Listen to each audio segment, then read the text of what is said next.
When a lease agreement comes to an end, it doesn't always mean that both the landlord and the tenants will part ways.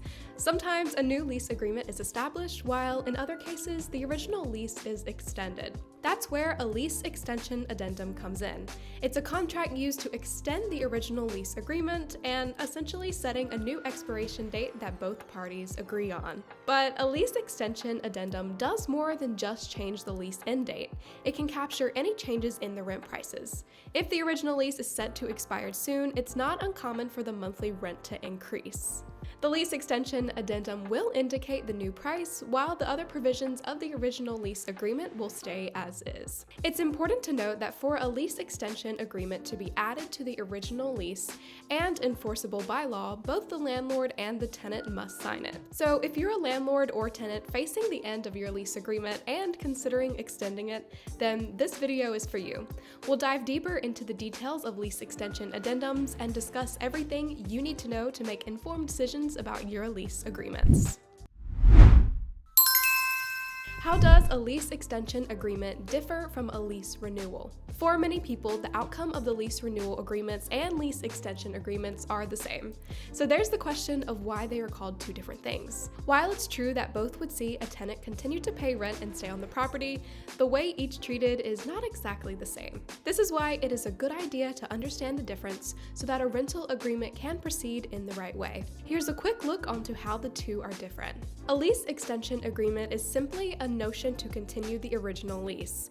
In this case, the lease expires, but both the tenant and landlord want to keep the agreement going beyond what was intentionally meant to be the end date. While this is still the original lease agreement, there may be different provisions, such as the new lease end date or the increase in the rent being paid. There's no interruption to the agreement with an extension as there would be with a lease renewal. On that note, there is the matter of a lease renewal agreement. Unlike lease extension forms, which are meant to prolong what was to end, documentation for lease renewals is meant for landlords and tenants who wish to renew lease agreements after expiration. The lease renewal can impose limits on agreements that benefit either party. In a case where the original lease is reassigned, introducing a renewal can also impose limits on whatever remaining liability the tenant has to the landlord. And additionally, from a legal standpoint, there will be a time slice between the end of the original lease and the beginning of the new lease agreement. Essentially, if the provisions of the rental agreement are fine on both sides, a lease extension agreement would be more appropriate, especially since it cuts out administrative overhead and associated fees. Note that if a tenant chooses to stay on the property where no lease extension agreement is in place, the person becomes a holdover tenant, with the lease becoming a month-to-month tenancy. This prevents tenants from renegotiating repairs and other property-related provisions, while landlords are prevented from renegotiating the cost of the rent. What kind of information should be present in lease extension agreements? While some freedom may be exercised over the documented use for lease extensions, it is recommended that the following be included: names of both the tenant and landlord, address of the property, addendum date, lease extension agreement effective date, lease extension agreement end date, consequences associated with breaking the lease extension agreement, rent to be paid during the lease extension, any applicable deposit for the lease extension, property care procedures to be applied during the lease extension, signatures and associated dates of both the landlord and the tenant. What are some good use cases for a lease extension agreement? Though a lease extension agreement may not have all the bells and whistles of a new lease, it can be incredibly effective in circumstances that are best suited to changing the end date of the existing lease. Some of these are as follows: reducing vacancy, keeping tenants in locations that may be difficult to rent, reducing the time and money that needs to be spent to continue dealing with the same tenant, retaining tenants that the landlord may have developed a fondness for, reducing the complications of business relations in the matter, changing the end date of the original lease agreement form from one that corresponds with a holiday or special occasion. As you likely realize, this is the easiest way to have a lease agreement continue to run for an established duration. Just ensure that you follow the recommendations we mentioned to write it properly, since you don't want to deal with unwanted challenges down the road.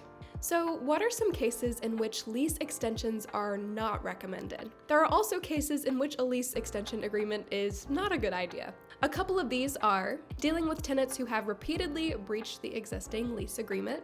Even considering the convenient way in which a lease extension continues the existing lease, you don't want to be retaining bad tenants. allow the lease to expire, and attempt to find better tenants. A situation in which renovations are needed. Renovations to a property can be problematic if you have people living there. If you want to add value to the location by improving it, the best course of action is to allow the lease to expire so you may do so. What are the right steps to take if you wish to extend a lease agreement? Once you're sure you want to extend a lease, you can use these steps to help you conduct it properly. Review of the existing lease agreement. It is always a good idea to review the existing terms that hold. This will include the end date, rent, and other provisions. Take note of anything you may wish to amend for the period of the lease extension. The rent amount is the most common change made to these agreements. Either party may ask for it to be adjusted upward or downward. Communicating your intentions. The landlord's perspective of a tenant's lease experience and desires is not always spot on. That's why it's recommended to reach out to the tenant to see if there's a desire to remain on the rental property. More importantly, find out if the current terms are comfortable or if the person would want new terms. Provide the lease extension addendum. Lease extension forms are most often mailed or delivered to the tenant. A copy of the original lease agreement should be affixed to the lease addendum, and it will include changes that need to be made. Anything beyond these changes will remain as is. Have the lease extension form signed. Once the property owner and the tenant agree to the provisions established, both parties will sign and date same. Is there a set period that offers for lease extensions must go on for? Technically speaking, the landlord is the one who decides this. Perhaps you wish to extend the lease for another year or just for a couple of months. There are no imposed limitations here. It's wise to think about the implications of each term though. Remember that once both parties sign, nothing can be adjusted. Therefore, if you know that you may want to make significant adjustments at a certain point, it wouldn't be a good idea to have the lease extension go beyond whatever that is. Does suggesting a lease extension agreement require the tenant to indicate an interest? It does not. If you are to wait on the tenant to indicate an interest, you may end up missing the opportunity to continue forward with someone who is genuinely interested but decided to say nothing. While you do not want to force the lease extension addendum on the tenant, you do want to be clear about your position on the matter if you do want to extend the current provisions. Additionally, if you are adhering to the tips we presented before, you would also be taking the time to communicate well enough to understand what the tenant wants as well. Whether you're opting for a residential lease extension or renewal agreement, understanding where each person stands is invaluable. If nothing else, it means that getting a signature on each side shouldn't be too difficult. Lease extension addendum in a nutshell. A lease extension addendum is a written contract that can be used to extend the existing rental agreement either with the same provisions or with light modifications, such as the price of rent. It's a good idea to think about what kind of changes would be wanted and other events that could impact the intended dates before putting the idea forward to the tenant. Additionally, you want to take the time to understand what the tenant wants in all of this before you decide to go ahead. Keep in mind that in some cases, especially where a series of changes are desired, a lease renewal is the better option. If you do wish to go the route of a lease extension addendum though, you will want to ensure that your form is capturing the relevant details, and we've got you covered. For access to a well-designed free lease extension agreement form alongside a host of other forms landlords will find useful, be sure to visit DoorLoop's form library, which will be linked in the description below. Thank you so much for watching our video on lease extension addendums. We hope you found it informative and helpful in understanding what a lease extension addendum is and how it can impact your lease agreement. As we discussed, a lease extension addendum is a useful tool to extend a lease agreement and make any necessary updates to the original agreement, such as changes to the rent amount.